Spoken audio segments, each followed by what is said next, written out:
bill and consultation with one of the some of the. Mr. Chairman, I am a Christian. I go to church every Sunday, once or twice.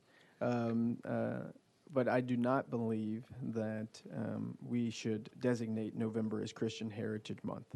And the reason being, as a state that has a beautiful diversity of people who are within it, who celebrate a lot of different faith traditions, who have a lot of different belief systems that they hold, designating and elevating with our seal one particular religion, the one that I follow, is very problematic to me.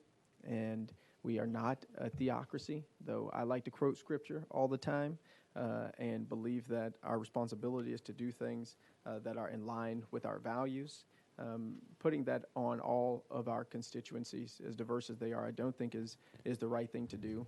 And the reality is our ways of practicing are so different that saying Christian by itself isn't good enough. There are a lot of people who call themselves Christian, but do very un-Christian-like things, from my opinion. You have questions related to immigration come up here all the time, and if you read the text, and I got some of here in Deuteronomy, let them live among you wherever they like and in whatever town they choose. You've got Exodus, do not mistreat or oppress a foreigner, for you are foreigners in Egypt.